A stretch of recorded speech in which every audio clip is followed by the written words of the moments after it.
Good morning. Welcome back to online classes. Sri Shivananda Bharati Independent PU College Athani. ಆವಾಗಲೇ ನಾವು ಕನ್ನಡದಿಂದ ಇಂಗ್ಲೀಷ್ಗೆ grammar ಇಲ್ಲದೆ ಹೇಗೆ ಟ್ರಾನ್ಸ್ಲೇಟ್ ಮಾಡ್ಬೋದು ಅನ್ನೋದನ್ನು ಏನಪ್ಪ ಅಂದ್ರೆ ಒಂದು ಎರಡು ಮೂರು ವಾಕ್ಯದಲ್ಲಿ ನಿಮಗೆ ಏನಪ್ಪ ಅಂದ್ರೆ ತಿಳಿಸ್ಕೊಟ್ಟಿರ್ತಕ್ಕಂಥದ್ದು. ಇಲ್ಲಿ ನಮಗೆ ಏನು ಬೇಕಾಗ್ತದಪ್ಪ ಅಂತಂದ್ರೆ ಫಸ್ಟ್ ಇಯರ್ ಮತ್ತು ಸೆಕೆಂಡ್ ಇಯರ್ ಎರಡೂ ವಿದ್ಯಾರ್ಥಿಗಳಿಗೆ ಒಂದೇ ಥರನಾಗಿರ್ತಕ್ಕಂಥ ಅಭ್ಯಾಸ ಇರೋ ಕಾರಣಕ್ಕೋಸ್ಕರ ಗ್ರಾಮರ್ನ ಬೇಸಿಕ್ನಲ್ಲಿ ಈಗ ನಮಗೆ ಸಿಲೆಬಸ್ ಸಂಬಂಧಪಟ್ಟಿರುವಾಗ ಬೇಕಾಗಿರ್ತಕ್ಕಂಥ ವಿಚಾರಗಳೇನಪ್ಪ ಅಂದ್ರೆ ಸಾದಾ ವಾಕ್ಯಗಳನ್ನು ಹೇಗೆ ಫಾರ್ಮೇಷನ್ ಮಾಡಬೇಕು ಮತ್ತು ಅದರ ಜೊತೆಗೆ ಅಸರೇಟಿವ್, ಇಂಟ್ರಾಗೇಟಿವ್ ಮತ್ತು ನೆಗೆಟಿವ್ ಅಂದರೆ ಸಾದಾ ವಾಕ್ಯ, ಪ್ರಶ್ನೋತ್ತರ ವಾಕ್ಯ ಮತ್ತು ಪ್ರಶ್ನಾರ್ಥಕ ವಾಕ್ಯ ಮತ್ತು ನಿಷೇಧಾರ್ಥಕ ವಾಕ್ಯಗಳಾಗಿ ಹೇಗೆ ಬದಲಾವಣೆ ಮಾಡಬೇಕು ಅಂತ. ಇಲ್ಲಿ ಕೂಡ ಗ್ರಾಮರನ್ನು ಇಟ್ಕೊಂಡು ಅಭ್ಯಾಸ ಮಾಡಕ್ಕೆ ಹೋದಾಗ ವಿದ್ಯಾರ್ಥಿಗಳಿಗೆ ತೊಂದರೆ ಅನ್ನಿಸ್ತದ ಅಂತ ನಾನು ಅಂದ್ಕೊಂಡಿರ್ತಕ್ಕಂಥದ್ದು. ವಿದ್ಯಾರ್ಥಿಗಳ ಮನಸ್ಸಿಗೆ ಏನಾಗ್ಬಿಟ್ಟದಪ್ಪ ಅಂದರೆ ಗ್ರಾಮರ್ ಅಂತಂದ್ರೆ ಇಂಗ್ಲೀಷ್ ಗ್ರಾಮರ್ ಅಂದ ತಕ್ಷಣ ಭಾಳ ಕಠಿಣವಾಗಿರ್ತಕ್ಕಂಥ ವಿಷಯ ಅಂತ ಮೊದಲಿನಿಂದ ಅವ್ರ ತಲೆ ಒಳಗಡೆ ಸೇರ್ಕೊಂಡ್ಬಿಟ್ಟದೆ. ಅದರಲ್ಲಿ ವಿಶೇಷವಾಗಿ ಗ್ರಾಮೀಣ ಭಾಗದಿಂದ ಬರ್ತಕ್ಕಂಥ ವಿದ್ಯಾರ್ಥಿಗಳಿಗೆ ಇಂಗ್ಲೀಷ್ ತೊಂದರೆ ಅನ್ನಿಸ್ತಕ್ಕೆ ಮುಖ್ಯ ಕಾರಣ ಏನಪ್ಪ ಅಂದರೆ ಗ್ರಾಮರ್ ಅಂತಕ್ಕಂಥ ವಿಚಾರ. ಹಾಗಾಗಿ ನಾವು ಗ್ರಾಮರ್ ಅನ್ಕೋಲಾರ್ದಾಗ ಕಲೀಲಿಕ್ಕೆ ಇರ್ತಕ್ಕಂಥ ಒಂದು ಮಾರ್ಗ. ಅದನ್ನು ಗ್ರಾಮರ್ ಅಂತ ಅನ್ಕೊಳ್ಳೋಂಗಿಲ್ಲ. ವಿದ್ಯಾರ್ಥಿಗಳಿಗೆ ಅದು ಮಾನಸಿಕವಾಗಿ ತಲೆಯೊಳಗೆ ಫಿಕ್ಸ್ ಆಗಿಬಿಟ್ಟದೆ. ಗ್ರಾಮರ್ ಅಂದ ತಕ್ಷಣ ಅವ್ರಿಗೆ ಬೋರ್ ಬರ್ತಕ್ಕಂಥದ್ದು, ಅವರಲ್ಲಿ ನಿರಾಸಕ್ತಿ ಉಂಟಾಗ್ತಕ್ಕಂಥದ್ದು, ವಿದ್ಯಾರ್ಥಿಗಳಿಗೆ ಗ್ರಾಮರ್ ಭಾಳ ಕಠಿಣದ ಅಂತಕ್ಕಂಥ ಒಂದು ಮನಸ್ಸಿನಲ್ಲಿ ತಲೆಯೊಳಗೆ ಫಿಕ್ಸ್ ಆಗಿರೋ ಕಾರಣಕ್ಕೋಸ್ಕರ ನಾನು ಗ್ರಾಮರ್ ಪಾಠನ್ನು ತಲೆಯಿಂದ ತೆಗೆದಾಕ್ತಾಯಿದ್ದೆ. ಗ್ರಾಮರ್ ಇಲ್ಲಾರ್ದೇ ಏನಪ್ಪ ಅಂದ್ರೆ ಒಂದು ಸಾದಾ ವಾಕ್ಯವನ್ನು ಪ್ರಶ್ನಾರ್ಥಕ ವಾಕ್ಯಕ್ಕೂ ಮತ್ತು ನಿಷೇಧಾರ್ಥಕ ವಾಕ್ಯಕ್ಕೂ ಹೆಂಗೆ ಚೇಂಜಸ್ ಮಾಡ್ಬೋದು, ನಾವು ಈ ಮೂರು ಶಬ್ದಗಳನ್ನ ಇಟ್ಕೊಂಡ ಇಂಗ್ಲೀಷ್ ಭಾಷೆಯಲ್ಲಿ ಮಾತಾಡಲಿಕ್ಕೆ ನಾವು ಹೆಂಗೆ ಕಲಿಬೋದು ಅಂತಕ್ಕಂಥ ವಿಚಾರಗಳು ಕೂಡ ಇದರಲ್ಲಿ ಬರ್ತಕ್ಕಂಥದ್ದು. ಸೊ ನಾನು ಈಗ ಮೊದಲಿಗೆ ಏನು ಮಾಡ್ತಾ ಇದ್ದೀನಪ್ಪ ಅಂದ್ರೆ ಒಂದಿಷ್ಟು ಟೆನ್ಸ್ನ ಭಾಗಗಳನ್ನು ಹೇಳ್ತಾ ಇದ್ದೆ. ಇಂಗ್ಲೀಷ್ನಲ್ಲಿ ಎಷ್ಟು ಟೆನ್ಸ್ಗಳಿದಾವ ಅಂತಕ್ಕಂಥ ವಿಚಾರ ಸಂಬಂಧಪಟ್ಟಿರುವ ಹಾಗೆ ಆ ಟೆನ್ಸ್ಗಳನ್ನು ಯಾವ ಥರನಾಗಿ ನಾವು ನೆನಪಿನಲ್ಲಿ ಇಟ್ಕೋಬೇಕಾಗಿರ್ತಕ್ಕಂಥ ವಿಚಾರಧಾರೆಗಳನ್ನು ಒಂದಷ್ಟು ಮಾತನಾಡಿಕೊಂಡು ನಂತರ ನಾವು ಎಲ್ಲಿಗೆ ಹೋಗ್ಬೋದಪ್ಪ ಅಂತಂದ್ರೆ ಈ ಟ್ರಾನ್ಸ್ಲೇಷನ್ ಅಥವಾ ಟ್ರಾನ್ಸ್ಫಾರ್ಮೇಷನ್ ಆಫ್ ಸೆಂಟೆನ್ಸ್ಗೂ ಮತ್ತು ಕನ್ನಡದಿಂದ ಇಂಗ್ಲೀಷ್ ಟ್ರಾನ್ಸ್ಲೇಷನ್ ಎರಡಕ್ಕೂ ಕೂಡ ಹೋದಾಗ ವಿದ್ಯಾರ್ಥಿಗಳಿಗೆ ಅನುಕೂಲ ಆಗ್ತದೆ ಅಂತ ನಾನು ಅಂದ್ಕೊಂಡಿದ್ದೀನಿ. ಸೊ ಹಾಗಾಗಿ ನಾನು ಸ್ವಲ್ಪ ಇಂಗ್ಲೀಷ್ನ ಟೆನ್ಸ್ಗಳ ಬಗ್ಗೆ ಹೇಳಕ್ಕೆ ಹೋಗ್ತೇನೆ. ಕನ್ನಡದಲ್ಲಿ ನಮಗೆ 3 ಟೆನ್ಸ್ಗಳು ಇರ್ತಕ್ಕಂಥದ್ದು. ಕನ್ನಡದಲ್ಲಿ ಎಷ್ಟು ಟೆನ್ಸ್ಗಳಿದೆ? ನಮಗೆ 3 ಟೆನ್ಸ್ಗಳು: ವರ್ತಮಾನ ಕಾಲ, ಭೂತಕಾಲ ಮತ್ತು ಭವಿಷ್ಯತ್ ಕಾಲ. ಕನ್ನಡದಲ್ಲಿ 3 ಟೆನ್ಸ್ಗಳಿದ್ದಾಗ ಇಂಗ್ಲೀಷ್ನಲ್ಲಿ ಎಷ್ಟು ಟೆನ್ಸ್ಗಳಿದಾವ ಅಂತ ನೋಡ್ಕೊಂಡು ಹೋದಾಗ ನಾವು ಬರೀ ಪ್ಯಾಸಿವ್ ಟೆನ್ಸ್ಗಳನ್ನು ತೊಗೊಂಡು ಅಂತ ನಮಗೆ 12 ಟೆನ್ಸ್ಗಳು ಬರ್ತಾವೆ. ಆ ಕನ್ನಡದ 3 ಟೆನ್ಸ್ಗಳಿಂದನೇ ಈ 12 ಟೆನ್ಸ್ಗಳು ಏನಾಗ್ತವಪ್ಪ ಅಂತಂದ್ರೆ ಡಿವಿಷನ್ ಹಾಕೊಂಡು ಹೋಗ್ತಾವೆ, ಭಾಗಗಳು ಹಾಕೊಂಡು ಹೋಗ್ತಾವೆ. ಮುಂದೆ ವಿಸ್ತೃತವಾಗಿ ಅಭ್ಯಾಸ ಮಾಡ್ಕೊಂಡು ಹೋಗ್ಬೇಕಾಗ್ತದೆ.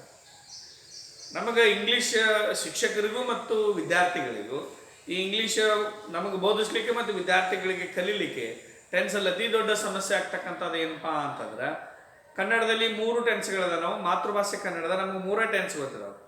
ಆದರೆ ಇಂಗ್ಲೀಷ್ನಲ್ಲಿ 12 ಟೆನ್ಸ್ಗಳಿದಾವೆ. 12 ಟೆನ್ಸ್ಗಳನ್ನು ಅರ್ಥ ಮಾಡಿಸ್ಲಿಕ್ಕೆ ಶಿಕ್ಷಕರಿಗೂ ಕೂಡ ಸ್ವಲ್ಪ ಕಠಿಣ ಅನಿಸ್ತದೆ. ಅದ್ರ ಜೊತೆಗೆ ಏನಪ್ಪ ಅಂದರೆ ವಿದ್ಯಾರ್ಥಿಗಳಿಗೆ ಅರ್ಥ ಮಾಡ್ಕೊಳ್ಳೋಕ್ಕೂ ಕೂಡ ಬಹುಪಾಲು ವಿದ್ಯಾರ್ಥಿಗಳಿಗೆ ಅರ್ಥ ಮಾಡ್ಕೊಳ್ಳೋಕ್ಕೂ ಕೂಡ ಏನಂತ ವಿಫಲರಾಗ್ತದೆ. They feel little confusion. ಯಾಕಪ್ಪ ಅಂತಂದ್ರೆ ಡ್ಯಾಫೋಡಿಲ್ಸ್ ಅಂತ ಒಂದು ಶಬ್ದದ ಹೆಸರನ್ನು ಹೇಳ್ತಾ ಇದ್ದೀನಿ. ಈ ಡ್ಯಾಫೋಡಿಲ್ಸ್ ಅಂತಕ್ಕಂಥ ಈ ಶಬ್ದದ ಹೆಸರು ಹೇಳಿದಾಗ ನಿಮ್ಮ ತಲೆ ಒಳಗಡೆ ಏನೂ ಬರೋದೇ ಇಲ್ಲ. ಯಾಕಪ್ಪ ಅಂತಂದ್ರೆ ಆ ಡ್ಯಾಫೋಡಿಲ್ಸ್ ಅಂತಕ್ಕಂಥ ಇಮೇಜ್ ನಿಮಗೆ ಗೊತ್ತಿಲ್ಲ. ಈ ಡ್ಯಾಫೋಡಿಲ್ಸ್ಗೆ ಕನ್ನಡದಲ್ಲಿ ಏನಾದರೂ ಮೀನಿಂಗ್ ಇತ್ತು ಅಂತ ಇಟ್ಕೋರೆ ಅದನ್ನು ನಾನು ನಿಮಗೆ ಹೇಳಿದರೆ ಸಡನ್ ಆಗಿ ಅರ್ಥ ಆಗಿಬಿಡ್ತಾ ಇತ್ತು. ಬಟ್ ಕನ್ನಡದಲ್ಲಿ ಡ್ಯಾಫೋಡಿಲ್ಸ್ಗೆ ನಮ್ಗೆ ಮೀನಿಂಗ್ ಇಲ್ಲ. ಯಾಕಂದ್ರೆ ಆ ಡ್ಯಾಫೋಡಿಲ್ಸ್ ಹೂ ನಮ್ಮಲ್ಲಿ ಬೆಳೆಯೋದಿಲ್ಲ. ಡ್ಯಾಫೋಡಿಲ್ಸ್ ಅಂತಕ್ಕಂಥದ್ದು ಒಂದು ಹೂ, ಇಟ್ ಇಸ್ ಅ ಫ್ಲವರ್. ಇದರ ವಿಲಿಯಂ ವರ್ಡ್ಸ್ವರ್ತ್ ಅವರು ತಮ್ಮ ಒಂದು ಡ್ಯಾಫೋಡಿಲ್ಸ್ ಅಂತಕ್ಕಂಥ ಪದ್ಯದಲ್ಲಿ ಬಳಸ್ಕೊಂಡು ಹೋಗಿರ್ತಕ್ಕಂಥದ್ದು. ಅದು ಸ್ವಲ್ಪ ಚಿಕ್ಕದಾಗಿರ್ತಕ್ಕಂಥದ್ದು ಮತ್ತು ನಮ್ಮಲ್ಲಿ ಸೂರ್ಯಕಾಂತಿ ಹೂವನ್ನು ನೋಡಿದೀವಲ್ಲ ಅದೇ ಥರನಾಗೆ ಬೆಳೀತಕ್ಕಂಥದ್ದು. ಸೂರ್ಯಕಾಂತಿ ಒಂದೇ ಸ್ಟೆಮ್ಗೆ ಮೇಲ್ಗಡೆ ಒಂದೇ ಹೂ ಇರ್ತಕ್ಕಂಥದ್ದು. ಅದು ಸೂರ್ಯಕಾಂತಿ ಸ್ವಲ್ಪ ದೊಡ್ಡದಾಗ್ತದೆ. ಇದು ಸೂರ್ಯಕಾಂತಿ ಥರ ನೇರವಾಗಿ ಬೆಳ್ಕೊಂಡು ಹೋಗಿ ಮೇಲ್ಗಡೆ ಒಂದು ಚಿಕ್ಕದಾಗಿರ್ತಕ್ಕಂಥ ಏನಪ್ಪ ಸೂರ್ಯಕಾಂತಿಯ ಥರನೇ ಹಳದಿಯಾಗಿರ್ತಕ್ಕಂಥ ಒಂದು ಹೂ ಆಗ್ತದೆ. ಅದು ಗಾಳಿಯಲ್ಲಿ ಏನಂತಂದ್ರೆ ಅತ್ಯಂತ ಸ್ವಲ್ಪ ಗಾಳಿ ಬಿಟ್ಟರು ಸಿರ್ತ ಅತ್ಯಂತ ಏನಾಗ್ತಿರಪ್ಪ ಅಂದ್ರೆ ಅಲ್ಲಾಡ್ತದೆ. ಇವಾಗ ನಮಗೆ ಡ್ಯಾಫೋಡಿಲ್ಸ್ ಅಂದ್ರೆ ಅರ್ಥ ಆಯ್ತು. ಅಂದ್ರೆ ನಾನು ಡ್ಯಾಫೋಡಿಲ್ಸ್ ಅಂದ್ರೆ ನಿಮಗೆ ಸೂರ್ಯಕಾಂತಿ ಜೊತೆಗೆ ಹೋಲಿಕೆ ಮಾಡಿ ಹೇಳಿದಾಗ ಏನಾಗ್ತದಪ್ಪ ಅಂದ್ರೆ ಅರ್ಥ ಆಗ್ತದೆ.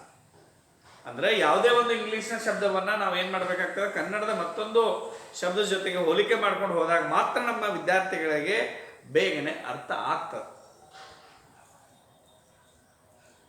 ಆದ್ರೆ ನಾವು ಟೆನ್ಸ್ ಕಲಿಯೋ ವಿಚಾರಕ್ಕೆ ಬಂದಾಗ ಏನಾಗ್ತದಪ್ಪ ಅಂದ್ರೆ ನಮ್ಮ ಕನ್ನಡದಾಗ ಬರೀ 3 ಟೆನ್ಸ್ ಅದಾವ, ಇಂಗ್ಲಿಷ್ನಾಗ 12 ಅದಾವ. ಉಳಿದ 9 ಟೆನ್ಸ್ಗಳು ಕನ್ನಡದಲ್ಲಿ ಇಲ್ಲ ಅಂದಾಗ ಆ ಟೆನ್ಸ್ಗಳನ್ನು ಅರ್ಥ ಮಾಡಿಸ್ಲಿಕ್ಕೆ ಏನಾಗ್ತದಪ್ಪ ಅಂತಾರೆ, ಕನ್ನಡದಲ್ಲಿ ನಮಗೆ ಬೇರೆ ಟೆನ್ಸ್ಗಳಿದೆ. ಹಾಗಾಗಿ ನಮ್ಮ ವಿದ್ಯಾರ್ಥಿಗಳು ಅದನ್ನು ಅರ್ಥ ಮಾಡ್ಕೊಳ್ಳಿಕ್ಕೆ ವಿಫಲರಾಗ್ತಾ ಇದ್ದಾರೆ. ಈಗ ಇಂಗ್ಲಿಷ್ ವಿಚಾರ 12 ಟೆನ್ಸ್ಗಳನ್ನು ನಾವು ಕಲಿಯೋದು ಬೇಡ ನಮಗೆ. ಕಲೀಲಿಕ್ಕೆ ಹೋದ್ವಿ ಅಂತಂದ್ರೆ ತೊಂದರೆ ಅನಿಸ್ತದ. ಬಟ್ ಹೇಗೆ ಯೂಸ್ ಮಾಡೋದು ಅಂತ ಎಷ್ಟು ಕಲಿಯೋಣ. 12 ಟೆನ್ಸ್ಗಳನ್ನು ಯಾವ ಸಂದರ್ಭದಲ್ಲಿ ಬಳಸಬೇಕು ಅಂತ ಅನ್ನೋದನ್ನು ಮಾತ್ರ ಕಲಿಬೇಕಾಗಿದೆ. ಮೊದಲನೇದಾಗಿ ಟೆನ್ಸ್ಗಳು ನಮಗೇನಂತಂದ್ರೆ ಮೂಲಭೂತ 3 ಟೆನ್ಸ್ಗಳಿದಾವೆ. ಕನ್ನಡದಲ್ಲಿ 3 ಇದಾವೆ, ಇಂಗ್ಲಿಷ್ನಲ್ಲಿ ಮೂಲಭೂತ 3 ಟೆನ್ಸ್ಗಳನ್ನು ನಾನು ಕೂಡ ಹೇಳಿದ್ದೀನಿ. ಸೊ ಅಲ್ಲಿ ನೋಡೋಣ ನಾವು ಟೆನ್ಸಸ್. ಟೆನ್ಸಸ್ ಅಂತಕ್ಕಂಥ ಒಬ್ಬ ಏನಪ್ಪ ಅಂದ್ರೆ ವ್ಯಕ್ತಿ. ಇವನಿಗೆ ಏನಪ್ಪಾ ಅಂತಂದ್ರ 3 ಜನ ಮಕ್ಕಳಿದ್ದಾರೆ. ಮೊದಲನೇ ಮಗನ ಹೆಸರು ಏನಪ್ಪಾ ಅಂತಂದ್ರ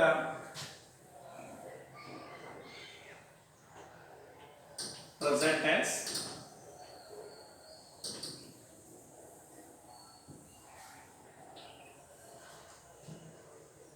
ಎರಡನೇ ಮಗನ ಹೆಸರು ಏನಪ್ಪಾ ಅಂತಂದ್ರ ಪಾಸ್ಟ್ ಟೆನ್ಸ್. ಮೂರನೇ ಮಗನ ಹೆಸರು ಏನಪ್ಪಾ ಅಂದ್ರೆ ಫ್ಯೂಚರ್ ಟೆನ್ಸ್. ಟೆನ್ಸ್ ಆಗಿರ್ತಕ್ಕಂಥ ಒಬ್ಬ ವ್ಯಕ್ತಿಗೆ 3 ಜನ ಮಕ್ಕಳಿದ್ದಾರೆ. ಮೊದಲನೇದವನು ಯಾರಪ್ಪ ಅಂತಂದ್ರೆ ಪ್ರೆಸೆಂಟ್ ಟೆನ್ಸ್, ಎರಡನೇದವನು ಪಾಸ್ಟ್ ಟೆನ್ಸ್, ಮೂರನೇದವನು ಫ್ಯೂಚರ್ ಟೆನ್ಸ್. ಇಲ್ಲಿ ಮತ್ತೆ ಮುಂದೆ ಏನಾಗ್ತದಪ್ಪ ಅಂತಂದ್ರೆ ಪ್ರೆಸೆಂಟ್ಗೆ ಅಂತಕ್ಕಂಥ ಈ ವ್ಯಕ್ತಿಗೆ ಏನಪ್ಪಾ ಅಂದ್ರೆ 4 ಜನ ಮಕ್ಕಳಿದ್ದಾರೆ. ಅವ್ರು ಯಾರು ಅನ್ಕೊಳ್ಳೋಣ. ಮೊದಲನೇದವನ ಹೆಸರು ಸಿಂಪಲ್ ಪ್ರೆಸೆಂಟ್ ಟೆನ್ಸ್.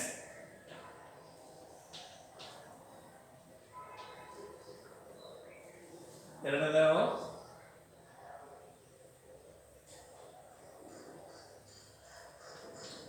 ಎರಡನೇ ವ್ಯಕ್ತಿ ಹೆಸರು ಪ್ರೆಸೆಂಟ್ ಕಂಟಿನ್ಯೂಸ್ ಟೆನ್ಸ್.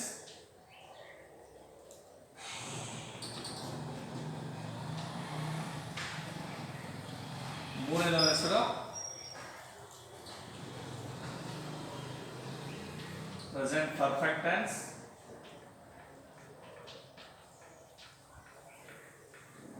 ನಾಲ್ಕನೇವನ ಹೆಸರು ಪ್ರೆಸೆಂಟ್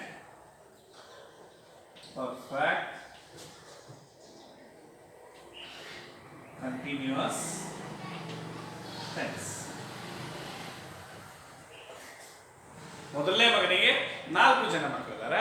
ಮೊದಲನೇದು ಸಿಂಪಲ್ ಪ್ರೆಸೆಂಟ್ ಟೆನ್ಸ್, ಎರಡನೇದವನು ಪ್ರೆಸೆಂಟ್ ಕಂಟಿನ್ಯೂಸ್ ಟೆನ್ಸ್, ಮೂರನೇದವನು ಪ್ರೆಸೆಂಟ್ ಪರ್ಫೆಕ್ಟ್ ಟೆನ್ಸ್, ನಾಲ್ಕನೇದವನು present perfect continuous tense. Next past ಟೆನ್ಸ್ಗೆ ಕೂಡ ಎಷ್ಟು ಜನ ಇದ್ದಾರಪ್ಪ ಅಂತಂದ್ರೆ ಇಲ್ಲಿ ಮಕ್ಕಳು 4 ಜನ ಮಕ್ಕಳಿದ್ದಾರೆ. ಅಲ್ಲಿ ಮೊದಲನೇದವನ ಹೆಸರು ಏನಪ್ಪ ಅಂದ್ರೆ ಸಿಂಪಲ್ ಪಾಸ್ಟ್ ಟೆನ್ಸ್.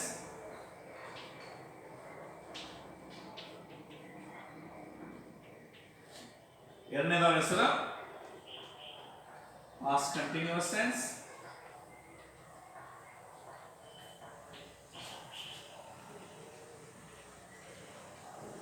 ಮೂರನೇದವನ ಹೆಸರು ಪಾಸ್ಟ್ ಪರ್ಫೆಕ್ಟ್ ಟೆನ್ಸ್. ನಾಲ್ಕನೇದವನ ಹೆಸರು ಪಾಸ್ಟ್ ಪರ್ಫೆಕ್ಟ್ ಕಂಟಿನ್ಯೂಸ್ ಟೆನ್ಸ್. ಕೊನೆಗೆ ನಮಗೆ ಸಿಗ್ತಕ್ಕಂಥ ಯಾರಪ್ಪ ಅಂದ್ರೆ ಫ್ಯೂಚರ್ ಟೆನ್ಸ್. ಫ್ಯೂಚರ್ ಟೆನ್ಸ್ಗೂ ಕೂಡ 4 ಜನ ಮಕ್ಕಳಿದ್ದಾರೆ. ನೆನಪಿನಲ್ಲಿ ಇಟ್ಕೊಳ್ಳೋ ಸಲುವಾಗಿ ನಾನು ಈ ತರ ಹೇಳ್ತಾ ಇದ್ದೀನಿ. ಪ್ರತಿಯೊಬ್ಬರಿಗೆ 4 ಜನ ಮಕ್ಕಳಿದ್ದಾರೆ ಅಂತೇಳಿ. ಮೊದಲನೇದವನ ಹೆಸರು ಏನಿದೆಪ್ಪ ಅಂದ್ರೆ ನಮಗೆ ಸಿಂಪಲ್ ಫ್ಯೂಚರ್ ಟೆನ್ಸ್. ಎರಡನೇದವನ ಹೆಸರು ಫ್ಯೂಚರ್ ಕಂಟಿನ್ಯೂಸ್ ಟೆನ್ಸ್,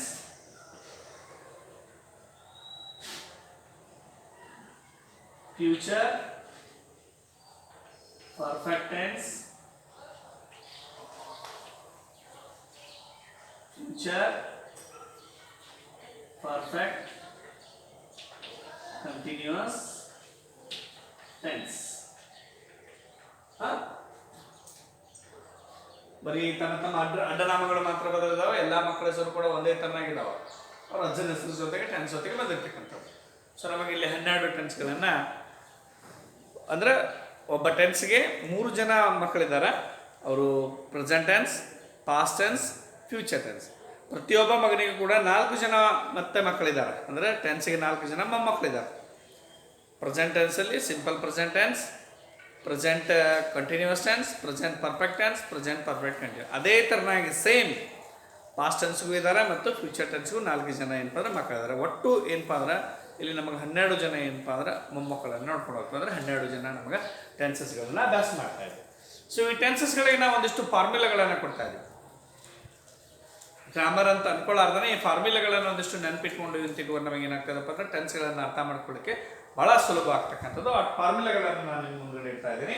ಸೊ ನಮಗೆ ಇಲ್ಲಿ ಸಿಂಪಲ್ ಪ್ರೆಸೆಂಟ್ ಟೆನ್ಸ್ ಇರ್ತಕ್ಕಂಥ ಫಾರ್ಮುಲಾ ಏನಪ್ಪ ಅಂತಂದ್ರೆ, ನಾನು ಇಲ್ಲಿ ಶಾರ್ಟ್ ಫಾರ್ಮ್ಗಳನ್ನು ಹೇಳ್ತೀನಿ. ಎಸ್ ಅಂದರೆ ಸಬ್ಜೆಕ್ಟ್, ವಿ ಅಂದರೆ ವರ್ಬ್ ಮತ್ತು ಓ ಅಂದರೆ ಆಬ್ಜೆಕ್ಟ್, ಆಮೇಲೆ ಎಚ್ ವಿ ಅಂದರೆ ಹೆಲ್ಪಿಂಗ್ ವರ್ಬ್. ಇದನ್ನು ಮಾಡ್ತಾ ಇದ್ದೀನಿ ನಾನು. ನೋಡಿ ಇಲ್ಲಿ ಮೊದಲಿಗೆ subject plus V1 plus object. ವರ್ಬ್ನಲ್ಲಿ ನಮಗೆ 3 ಪ್ರಕಾರದ ವರ್ಬ್ಗಳು ಬರ್ತಾವೆ. ನಮಗೆ 4 ಅಂತಲೂ ಕೂಡ ಕೆಲವೊಂದು ಜನ ಅಭ್ಯಾಸ ಮಾಡ್ತಾರೆ. V1, V2 ಮತ್ತು V3. ನಾವು ಹೆಂಗೆ ಅಭ್ಯಾಸ ಮಾಡ್ತೀವಿ? V1, V2 ಮತ್ತು V3 ನಾವು 3 ಪ್ರಕಾರವಾಗಿ ಅಭ್ಯಾಸ ಮಾಡೋಣ. ಕೆಲವೊಂದು ಜನ 4 ಪ್ರಕಾರ ಅಂತ ಎಷ್ಟು ಮಾಡ್ಕೊಂಡು ಹೋಗ್ತಾರೆ. V1, V2, V3, V4 ಅಂತ ಎಷ್ಟು. ನಾನು 3ಕ್ಕೆ ಸೀಮಿತಗೊಳಿಸಿದ್ದೀನಿ. V1, V2, V3 ಆಯ್ತಲ್ಲ. V1 ಎಲ್ಲಿ ಬಳಸಬೇಕು, V2 ಎಲ್ಲಿ ಬಳಸಬೇಕು ಮತ್ತು V3 ವರ್ಬ್ಗಳನ್ನ ಎಲ್ಲಿ ಬಳಸಬೇಕು. ಇದು V1, V2, V3 ನಿಮಗೆ ಅರ್ಥ ಹೆಂಗಾಗಬೇಕಂದ್ರೆ ನಾನು ನಿಮಗೊಂದು ವರ್ಬ್ ಲಿಸ್ಟನ್ನು ಕಳಿಸ್ತಾ ಇದ್ದೀನಿ ಅಂತ ಹೇಳಿದ್ದೀನಿ. ಮಾತಾಡ್ಲಿಕ್ಕೆ ಬೇಕಾಗಿರ್ತಕ್ಕಂಥ 340 ಶಬ್ದಗಳು ವರ್ಬ್ ಲಿಸ್ಟನ್ನು ಕಳಿಸ್ತೀನಿ. ಮೊದಲನೇ ಲೈನಲ್ಲಿರ್ತಕ್ಕಂಥ ಶಬ್ದಗಳನ್ನು V1 ಅಂತ ಕರಿತೀವಿ. 2ನೇ ಲೈನಲ್ಲಿ ಕನ್ನಡ ಮೀನಿಂಗನ್ನು ಕೊಟ್ಟಿದ್ದೀನಿ. ಮತ್ತು 3ನೇ ಲೈನಲ್ಲಿರ್ತಕ್ಕಂಥ ವರ್ಬ್ಗಳನ್ನು V2 ಅಂತ ಕರಿತೀವಿ. ಅಂದರೆ ಇಂಗ್ಲೀಷ್ನ 2ನೇ ಲೈನಲ್ಲಿರ್ತಕ್ಕಂಥ ವರ್ಬ್ಗಳಲ್ಲಿ 2ನೇ ಲೈನಲ್ಲಿ V2 ಅಂತ ಕರಿತೀವಿ. 3ನೇ ಲೈನಲ್ಲಿ ಬರ್ತಕ್ಕಂಥವನ್ನ V3 ಅಂತ ಕರಿತೀವಿ. ಪ್ರೆಸೆಂಟ್, ಪಾಸ್ಟ್, ಪಾಸ್ಟ್ ಪಾರ್ಟಿಸಿಪಲ್ ಅಂತ ಎಷ್ಟು ಬರ್ಕೊಂಡು ಹೋಗ್ತಕ್ಕಂಥ 3 ಶಬ್ದಗಳನ್ನು ನಾವೇನಪ್ಪ ಅದರಲ್ಲಿ ಕರಿತೀವಿ. ಅದನ್ನೇ ಶಾರ್ಟ್ಕಟ್ ಆಗಿ ನಾನು V1, V2, V3 ಅಂತ ಕರ್ಕೊಂಡು ಹೋಗ್ತಾ ಇದ್ದೀನಿ. ಸೊ ಇಲ್ಲಿ ನಮ್ಮ ಸಿಂಪಲ್ ಪ್ರೆಸೆಂಟ್ ಟೆನ್ಸ್ ಬೇಕಾಗಿರ್ತಕ್ಕಂಥ ಫಾರ್ಮುಲಾ ಏನಂದ್ರೆ ನೋಡ್ರಿ, subject plus V1 plus object. ಇನ್ನು ಪ್ರೆಸೆಂಟ್ ಕಂಟಿನ್ಯೂಸ್ ಟೆನ್ಸ್ಗೆ ಏನಂದ್ರೆ ನೋಡ್ರಿ, subject plus helping verb am, is, are plus V1 plus ING plus object. ಅಂದರೆ V1ಗೆ ING ಅನ್ನು ಸೇರಿಸ್ತಕ್ಕಂಥದ್ದು. ನೆಕ್ಸ್ಟ್ ಪಾಸ್ಟ್ ಟೆನ್ಸ್ ಅದ ನಮಗೆ present perfect tense. Present perfect tense ಅಲ್ಲಿ subject plus helping verb have or has plus V3 ವರ್ಬ್ನ 3ನೇ form ಮತ್ತು object ಅನ್ನು ಕೊಟ್ಟಿದೆ.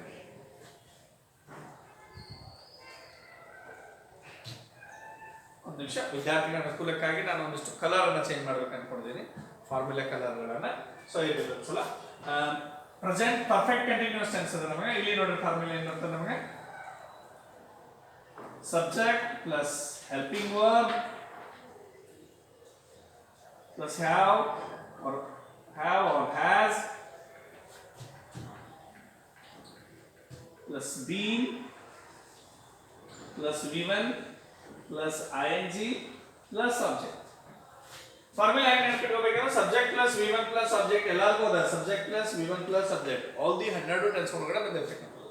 ಪ್ರೆಸೆಂಟ್ ಕಂಟಿನ್ಯೂಸ್ ಟೆನ್ಸ್ ಬಂದಾಗ ಆಮ್, ಈಸ್, ಆರ್ ಮಾತ್ರ ಎಕ್ಸ್ಟ್ರಾ ಅದ ಮತ್ತು ವರ್ಬ್ಗೆ ING ಮಾತ್ರ ಎಕ್ಸ್ಟ್ರಾ ಅದ. Subject plus V1 plus object ಎಲ್ಲ ಟೆನ್ಸಲ್ಲಿ ಬಂದಿರತಕ್ಕಂಥದ್ದು.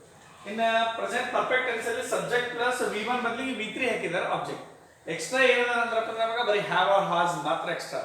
Helping verb have or has ಮಾತ್ರ ಎಕ್ಸ್ಟ್ರಾ. ಇನ್ನು ಪ್ರೆಸೆಂಟ್ ಪರ್ಫೆಕ್ಟ್ ಕಂಟಿನ್ಯೂಸ್ ಟೆನ್ಸ್ ಏನು ಮಾಡಿದ್ದಾರೆ ಅಂದ್ರೆ 2 ಟೆನ್ಸ್ ಅನ್ನು ಮರ್ಜ್ ಮಾಡಿದ್ದಾರೆ.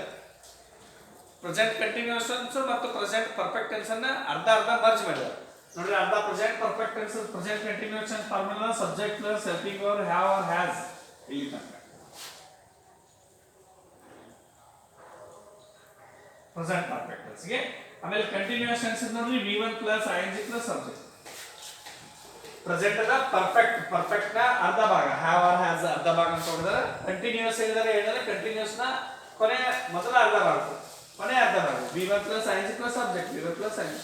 ಇಲ್ಲಿ ಬೀನ್ ಅಂತಕ್ಕಂಥ ಫೆವಿಕಾಲ್ ಅನ್ನು ಯೂಸ್ ಮಾಡಿದರೆ ಇವೆರಡೂ ಸೇರಿಸಲಿಕ್ಕೆ ಪ್ರೆಸೆಂಟ್ ಟೆನ್ಸ್ ಮತ್ತು ಪರ್ಫೆಕ್ಟ್ ಟೆನ್ಸ್ ಅನ್ನ ಕಂಟಿನ್ಯೂಸ್ ಟೆನ್ಸ್ ಮತ್ತು ಪರ್ಫೆಕ್ಟ್ ಟೆನ್ಸ್ ಅನ್ನ ಫೆವಿಕಿಕ್ ಅಂತಕ್ಕಂಥ ಬೀನ್ ದಿಂದ ಸೇರಿಸ್ಬಿಟ್ಟು ಯಾವ ಟೆನ್ಸ್ ಅನ್ನು ಮಾಡ್ಕೊಂಡಿದ್ದೀವಿ ನಾವು ಪ್ರೆಸೆಂಟ್ ಪರ್ಫೆಕ್ಟ್ ಕಂಟಿನ್ಯೂಸ್ ಟೆನ್ಸ್. ಇದು ರೂಲ್ಸ್ ಅಲ್ಲ, ವಿದ್ಯಾರ್ಥಿಗಳಿಗೆ ಅನುಕೂಲಕ್ಕೋಸ್ಕರ ನೆನಪಿಗೋಸ್ಕರ ನಾನು ನಿಮಗೊಂದು ಟ್ರಿಕ್ಸ್ ಅನ್ನು ಹೇಳ್ತೀನಿ. ನಮ್ಮ ಗುರುಗಳು ಹೇಳ್ಕೊಟ್ಟಿರ್ತಕ್ಕಂಥ ಟ್ರಿಕ್ಸ್ ಅನ್ನು ನಿಮಗೂ ಕೂಡ ಹೇಳ್ತಾ ಇದ್ದೀನಿ. ಸೊ ಎರಡನೇದಾಗಿ ನಮಗೆ ಪಾಸ್ಟ್ ಟೆನ್ಸ್ ಇದೆ. ಯಾವ ಟೆನ್ಸ್ ಇದೆ ನಮಗೆ ಪಾಸ್ಟ್ ಟೆನ್ಸ್. ಇಲ್ಲಿ ಮೊದಲನೇದಾಗಿ ಸಿಂಪಲ್ ಪಾಸ್ಟ್ ಟೆನ್ಸ್ ಅಲ್ಲ. ಸಿಂಪಲ್ ಪಾಸ್ಟ್ ಟೆನ್ಸ್ ಫಾರ್ಮುಲಾ ಏನಿದೆಪ್ಪ ಅಂತ ನೋಡ್ಲಿಕ್ಕೆ ಹೋದ್ರೆ ಪ್ರೆಸೆಂಟ್ ಟೆನ್ಸ್ ನೋಡ್ಕೊಳ್ಳೋ ಮೊದಲು ಆಲ್ರೆಡಿ ಪ್ರೆಸೆಂಟ್ ಟೆನ್ಸ್ ಹೇಳಿದ್ವಿ ನಾವು V1 plus subject plus V1 plus object ಅದ ನಮಗೆ subject plus V1 plus object ಇದ್ರೆ ಸಿಂಪಲ್ ಪ್ರೆಸೆಂಟ್ ಟೆನ್ಸ್. ಆದ್ರೆ ಸಿಂಪಲ್ ಪಾಸ್ಟ್ ಟೆನ್ಸ್ ಏನಂದ್ರೆ subject plus V2 plus object.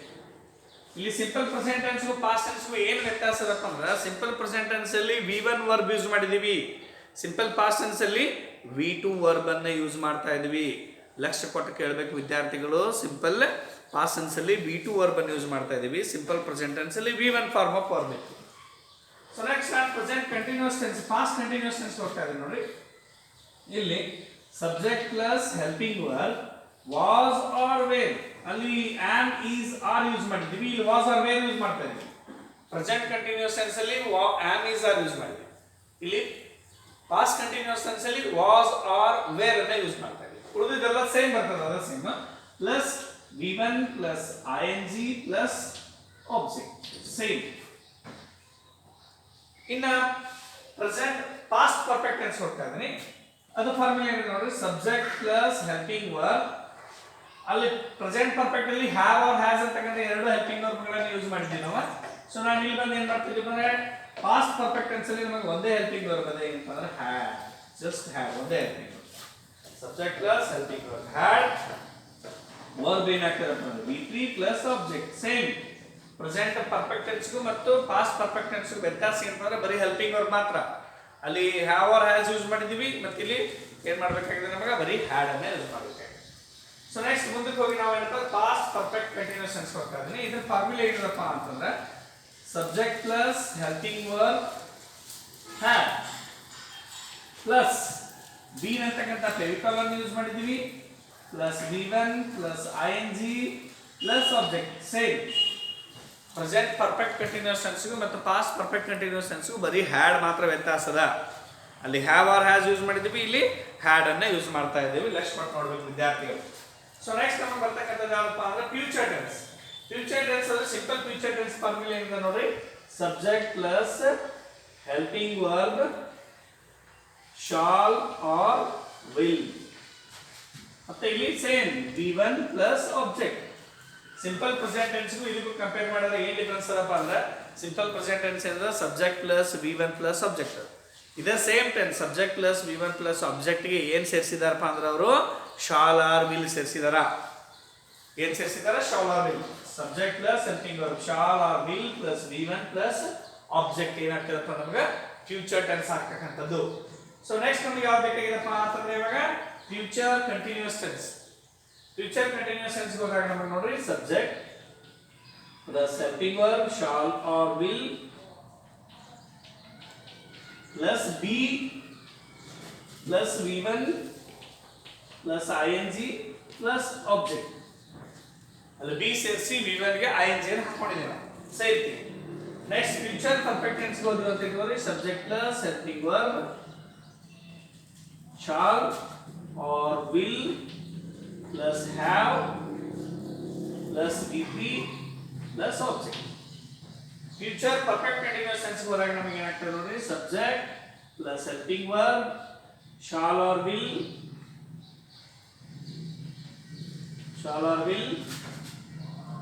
plus have plus been plus V1 ing plus object.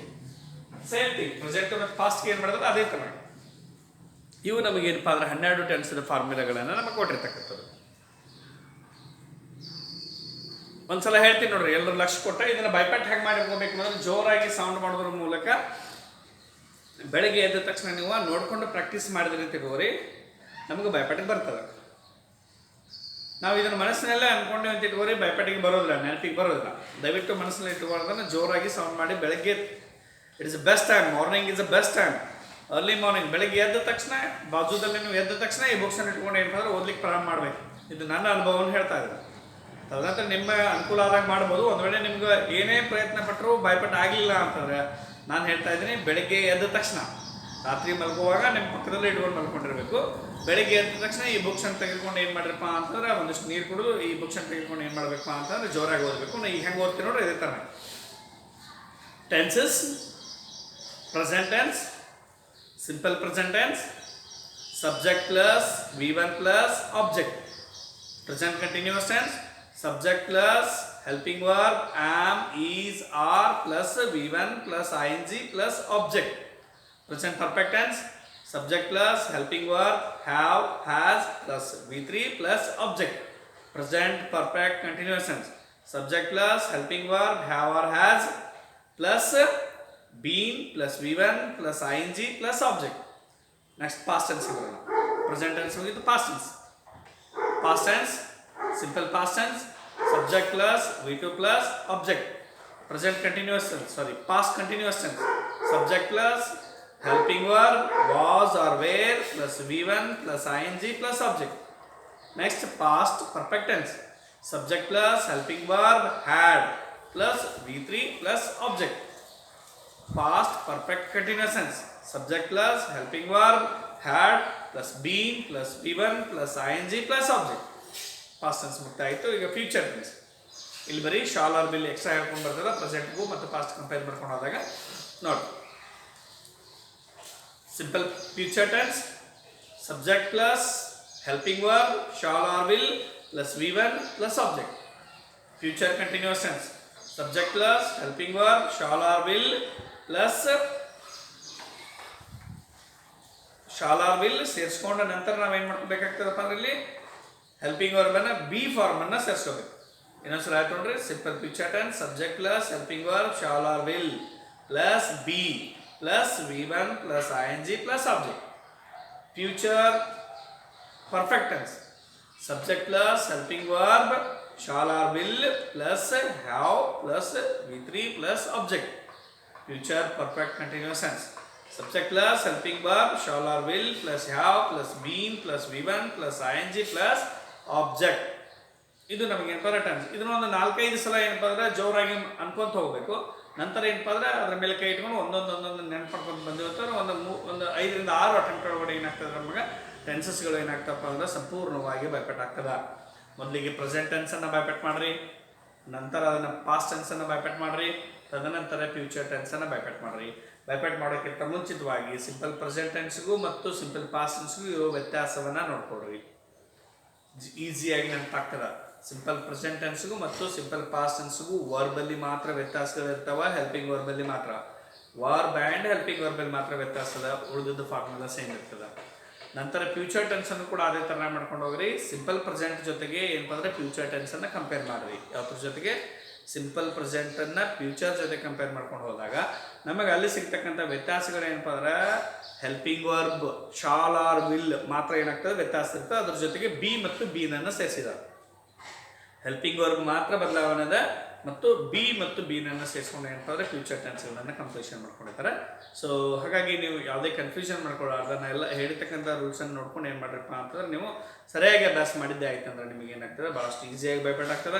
ಇಷ್ಟನ್ನೇ ನೀವು ಬೈಪೆಟ್ ಮಾಡಿದ್ರಿ ಅಂತ ತಗೋರಿ, ನನಗೆ ಫಸ್ಟ್ ಇಯರ್ ಮತ್ತು ಸೆಕೆಂಡ್ ಇಯರ್ ಗ್ರಾಮರನ್ನು ಅತ್ಯಂತ ಈಸಿಯಾಗಿ ನಿಮಗೆ ಏನಾಗ್ತದಪ್ಪ ಅಂದ್ರೆ ಬೋಧನೆ ಮಾಡಲಿಕ್ಕೆ ನನಗೆ ಭಾಳ ಸಹಾಯ ಆಗ್ತದೆ ಅಂತ ನಾನು ಅನ್ಕೊಂಡಿದ್ದೀನಿ. ಈ ನೀವು ಟೆನ್ಸಿಗೆ ಸಂಬಂಧಪಟ್ಟಿರ್ತಕ್ಕಂಥ ಏನೇ ಕನ್ಫ್ಯೂಷನ್ಗಳು ಕೂಡ ಇದ್ರೆ ಏನಪ್ಪ ಅಂದ್ರೆ ನೀವು ನನಗೆ ಫೋನ್ ಮಾಡೋದ್ರ ಮೂಲಕ ಮತ್ತು ಮೆಸೇಜ್ ಮಾಡೋದ್ರ ಮೂಲಕ ನಿಮ್ಮ ಸಮಸ್ಯೆಯನ್ನು ಏನು ಮಾಡಬೇಕು, ನಿವಾರಣೆ ಮಾಡ್ಕೋಬೇಕು. ಇದಕ್ಕಿಂತ ಹೆಚ್ಚಿಗೆ ಏನಪ್ಪ ಅಂದ್ರೆ ನಿಮಗೆ ಬೋರ್ಡ್ ಮೇಲೆ ಬರೆದಂತೆ ಕಾಣಿಸಿಲ್ಲ ಅಂತ ಇಟ್ಕೊಳ್ರಿ. ನಾನು ನಿಮಗೆ ಈ ಫಾರ್ಮುಲಾ ಬಗ್ಗೆ ಇರ್ಬೋದು ಮತ್ತು ಈ ಟೆನ್ಸಸ್ ಬಗ್ಗೆ ಇರ್ಬೋದು, ನಾನು ನಿಮಗೊಂದು ಫೋಟೋವನ್ನು ಕಳಿಸ್ತಾ ಇದ್ದೀನಿ, ಒಂದಿಷ್ಟು ಫೋಟೋ ಶಾಟ್ಗಳನ್ನು ಕಳಿಸ್ತಾ ಇದ್ದೀನಿ. ನೀವು ಅದನ್ನು ಸೇಮ್ ಇರ್ತದೆ, ಈಗೇನು ಕಳಿಸಿದೆಲ್ಲ ಇದು ಸೇಮ್ ಇರ್ತದೆ. ಇದನ್ನು ನೀವೇನು ಮಾಡಬೇಕಪ್ಪ ಅಂದ್ರೆ ನೀವು ನೋಡ್ಕೊಂಡು ಏನಪ್ಪ ಅಂದ್ರೆ ಬರ್ಕೋಬೇಕಿದ್ರೆ ಕನ್ಫ್ಯೂಷನ್ ಆದರೆ ಸ್ಪೆಲ್ಲಿಂಗ್ ಕನ್ಫ್ಯೂಷನ್ಗಳಾದ್ರೆ ನಿಮಗೆ ನಾನು ಪ್ರಿಂಟೆಡನ್ನು ಕಳಿಸ್ತಾ ಇದ್ದೀನಿ. ಜೊತೆಗೆ ಇದನ್ನು ನೀವು ಫಸ್ಟ್ ಇಯರ್ ವಿದ್ಯಾರ್ಥಿಗಳು ಏನು ಮಾಡಬೇಕಪ್ಪ ಅಂತಂದ್ರೆ ಮೊದಲಿಗೆ ನಿಮಗೆ ಸೆಲ್ಫ್ ಇಂಟ್ರೊಡಕ್ಷನನ್ನು ಬರಲಿಕ್ಕೆ ಹೇಳಿದ್ದೀನಿ. ನಾನು ಎಲ್ಲರಿಗೂ ಕೂಡ ಒಂದು ಸೆಲ್ಫ್ ಇಂಟ್ರೊಡಕ್ಷನ್ ಮಾಡಲನ್ನು ಕಳಿಸಿದ್ದೀನಿ. ಅದನ್ನು ಮೊದಲನೇ ಪೇಜಲ್ಲಿ ಬರೀತಕ್ಕದ್ದು. ಅದರ ಹಿಂದ್ಗಡೆ ಆ ಪೇಜಲ್ಲಿ ಹಿಂದ್ಗಡೆ ಏನೂ ಬರೆಯುವಂಗಿಲ್ಲ. ನೆಕ್ಸ್ಟ್ ಪೇಜಲ್ಲಿ ಏನು ಬರೀಬೇಕು ಅಂದ್ರೆ ಟೆನ್ಸಸ್ ಅಂತ ಬರೀಬೇಕು. ಟೆನ್ಸಸ್ ಅಂತ ಬರೋದ ಕೇಸಿಂದ ಇದಕ್ಕಿಂತ ಮುಂಚಿನ ವಿಡಿಯೋದಲ್ಲಿ ನಿಮಗೆ ಟೆನ್ಸ್ಗಳನ್ನು ಬರೆಸಿದ್ದೀನಿ ನಾನು. ಕನ್ನಡದಿಂದ ಇಂಗ್ಲೀಷ್ ಹೆಂಗೆ ಟ್ರಾನ್ಸ್ಲೇಟ್ ಮಾಡಬೇಕಂತ ಬರ್ಸಿದ್ದೀನಿ, ಅದನ್ನು ಬರೀಬೇಕು ಒಂದು ಪೇಜ್. ಅದಾದ ನಂತರ ಈ ಟೆನ್ಸರ್ ಫಾರ್ಮುಲಾನ ನೀವು ಬರೀಬೇಕು. ಅರ್ಥ ಆಗ್ತದೆ? ಎಲ್ಲನೂ ಕೂಡ ನೀಟಾಗಿ ಒಂದೇ ಪೇಜಲ್ಲಿ ಬರೀಬೇಕು. ವಿದ್ಯಾರ್ಥಿಗಳ ಲಕ್ಷಣದಲ್ಲಿ ಇರಬೇಕಾದ ವಿಚಾರ ಏನಪ್ಪ ಅಂದ್ರೆ ನೀವು ನೀಟಾಗಿ ಸ್ಕೇಲ್ಗಳನ್ನು, ಕೆಂಪು ಮಸಿಯ ಪೆನ್ಗಳನ್ನು, ಪೆನ್ಸಿಲ್ಗಳನ್ನು ಮತ್ತು ನೀಲಿ ಮಸಿ ಪೆನ್ಗಳನ್ನು ಉಪಯೋಗ ಮಾಡಿಕೊಂಡು ಬರೀಬೇಕು. ಅವಶ್ಯಕತೆ ಇದ್ದಲ್ಲಿ ನೀವು ಕೆಂಪು ಮಸಿಯಿಂದ ಅಂಡರ್ಲೈನ್ ಮಾಡಬೇಕು. ಹೆಡ್ಡಿಂಗ್ಗಳನ್ನು ಕೆಂಪು ಮಸಿಯಿಂದನೇ ಬರೀಬೇಕು. ಇದನ್ನು ಯಾವುದನ್ನು ಕೂಡ ತಪ್ಪಿಸಲಾರ್ದೆ ನೀವು ಬರೀಬೇಕು. ಒಂದು ವೇಳೆ ನೀಟಾಗಿ ಬರೆಯೋ ವಿಚಾರದಲ್ಲಿ ನೀವು ಏನಾದರೂ ತಪ್ಪುಗಳನ್ನು ಎಸಗಿದರೆ ನಾನು ಮತ್ತೆ ಫೇಸ್ಬುಕ್ಕನ್ನು ರಿಪೀಟ್ ಬರಲಿಕ್ಕೆ ಹಚ್ತಾ ಇದ್ದೀನಿ. ದಯವಿಟ್ಟು ಅದಕ್ಕೆ ನಾನು ಆಲ್ರೆಡಿ ಕಳೆದ ವರ್ಷ ವಿದ್ಯಾರ್ಥಿಗಳೇ ಬರೆದಿರ್ತಕ್ಕಂಥ ನಿಮ್ಮ ಗ್ರಾಮರ್ ಬುಕ್ಕದ ಕೆಲವೊಂದಿಷ್ಟು ಏನಪ್ಪ ಫೋಟೋಗಳನ್ನು ಹೊಡೆದು ಕಲಿಸ್ತಾ ಇದ್ದೀನಿ ನಿಮ್ಗೆ. ಅದರಲ್ಲಿ ಜಾಸ್ತಿ ಡಿಸೈನ್ಗಳನ್ನು ಮಾಡ್ಲಿಕ್ಕೆ ಹೋಗ್ಬೇಡ್ರಿ. ನೇರವಾಗಿ ಅದೇನಂದಲ್ಲ ಅದೇ ವಿಷಯಗಳನ್ನು ಬರಿಬೇಕು. ನೀವು ಮೊದಲು ನಿಮ್ಮ ಗ್ರಾಮರನ್ನು ಬರಿಬೇಕು. ಬರೆದಾಗ ಅಲ್ಲಲ್ಲಿ ಜಾಗ ಉಳಿದಾಗ ಮಾತ್ರ ನೀವು ಅದನ್ನು ಸ್ವಲ್ಪ ಡೆಕೋರೇಷನ್ ಮಾಡಿಕೊಂಡ್ರೆ ನಿಮಗೆ ಜೀವನ ಪೂರ್ತಿ ಗ್ರಾಮರ್ ಬುಕ್ ಏನಾಗ್ತದೆ ಉಪಯೋಗ ಬರ್ತದೆ ಅಂತಕ್ಕಂಥ ದೃಷ್ಟಿಕೋನ ಇಟ್ಕೊಂಡು ನಿಮಗೆ ಈ ವಿಷಯ ಹೇಳ್ತಾ ಇದ್ದೀನಿ. ನಿಮಗೆ ಏನೇ ಕನ್ಫ್ಯೂಷನ್ ಇದ್ದರೆ ದಯವಿಟ್ಟು ಏನಪ್ಪ ನನಗೆ ಫೋನ್ ಮತ್ತು ಮೆಸೇಜ್ ಮೂಲಕ ಏನಪ್ಪ ಅಂದ್ರೆ ನಿಮ್ಮ ಸಮಸ್ಯೆಗಳನ್ನ ಬಗೆಹರಿಸ್ಕೊಂಡ್ರಿ. ಕೋವಿಡ್-19 ಅಂತ ಸಾಂಕ್ರಾಮಿಕ ರೋಗವು ಎಲ್ಲ ಕಡೆ ಭಯಾನಕವಾಗಿ ಹರಡ್ತಾ ಇರೋದ್ರಿಂದ ದಯವಿಟ್ಟು ಅನಾವಶ್ಯಕವಾಗಿ ಹೊರಗಡೆ ಬರಲಿಕ್ಕೆ ಹೋಗ್ಬೇಡ್ರಿ. ಹೊರಗಡೆ ಬರೋ ಅವಶ್ಯಕತೆ ಇದ್ದರೆ ಮಾಸ್ಕ್ ಮತ್ತು ಬಳಸ್ಕೊಂಡು ಹೋಗಬೇಕು ಮತ್ತು ಪದೇ ಪದೇ ಸ್ಯಾನಿಟೈಸೇಷನ್ನ ಮಾಡ್ಕೊತಾ ಇರಬೇಕು ಅಂತ ಹೇಳ್ತಾ ನಾನು ಇವತ್ತಿನ ಪಾಠವನ್ನು ಮುಗಿಸ್ತೇನೆ. ಮತ್ತು ಮುಂದಿನ ಕ್ಲಾಸ್ನಲ್ಲಿ ನಿಮಗೆ ಉಳಿದಿರ್ತಕ್ಕಂಥ ಗ್ರಾಮರ್ ಭಾಗನ ಹೇಳ್ತಾನೆ. ಜೈ ಹಿಂದ್.